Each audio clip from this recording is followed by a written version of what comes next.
Di sebuah lembah subur di Tapanuli Utara, hiduplah dua orang saudara yatim piatu yang gagah berani.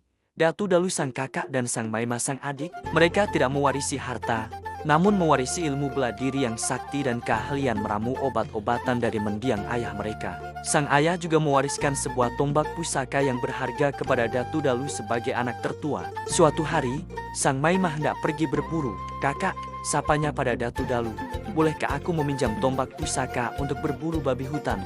Datu Dalu dengan berat hati meminjamkannya sambil berpesan, "Jaga baik-baik tombak ini, adikku. Ini adalah satu-satunya peninggalan berharga dari ayah kita." Di dalam hutan, Sang Maima melihat seekor babi hutan besar. Tanpa ragu, ia melemparkan tombak pusaka itu dan tepat mengenai sasaran. Namun, babi hutan itu tidak tumbang. Ia justru lari menghilang ke dalam lebatnya hutan dengan tombak yang masih menancap di tubuhnya. Sang Maima panik dan berusaha mengejarnya, namun kehilangan jejak. Dengan rasa bersalah, ia kembali dan menceritakan kejadian itu pada kakaknya. Datu Dalu marah besar. "Bagaimana bisa kau seceroboh itu? Kau harus menemukan tombak itu kembali, apapun caranya," bentak Datu Dalu. Sang Maima pun memulai pencariannya. Berhari-hari ia menyusuri hutan hingga tiba di sebuah gua tersembunyi. Dari dalam gua, ia mendengar rintihan seorang wanita. Ia masuk dan menemukan seorang putri cantik jelita terbaring dengan luka di perutnya, dan di sisinya tergeletak ujung tombak pusaka milik ayahnya. "Siapakah engkau, Tuan Putri?" tanya Sang Maima. "Aku adalah putri dari kerajaan gaib di tempat ini," jawab sang putri. "Beberapa hari yang lalu, aku menjelma menjadi babi hutan untuk bermain di hutan, dan sebuah tombak melukaiku." Sang Maima terkejut sekaligus lega. Ia merawat luka sang putri hingga sembuh. Sebagai tanda terima kasih, sang putri memberikan hadiah berupa seekor burung gang ajaib yang bisa menari dan bernyanyi dengan indah.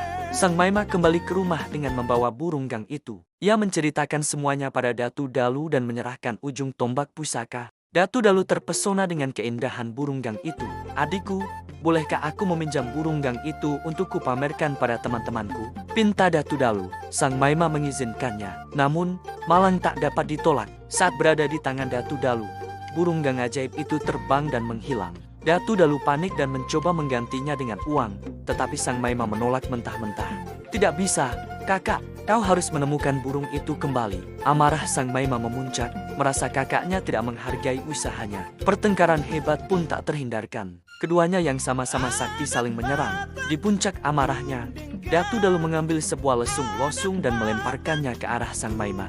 Sang Maima berhasil menghindar, dan lesung itu jatuh di sebuah tempat yang jauh. Secara ajaib berubah menjadi sebuah danau yang kini dikenal sebagai Danau Silosung. Tak mau kalah, Sang Maima mengambil sebuah piring pinggan dan melemparkannya dengan sekuat tenaga ke arah Datu Dalu. Lagi-lagi Datu Dalu menghindar, dan piring itu melayang jauh, jatuh di dekat kampung mereka dan berubah menjadi danau kedua, yang kini disebut Danau Si Pinggan. Kedua danau itu menjadi saksi bisu dari pertarungan dua saudara yang diliputi amarah. Kisah ini mengajarkan kita bahwa amarah dan ego dapat menghancurkan ikatan persaudaraan yang paling berharga sekalipun. Memaafkan dan mengendalikan diri adalah kunci untuk menjaga keutuhan keluarga. Karena penyesalan yang datang kemudian tidak akan bisa mengembalikan apa yang telah hilang.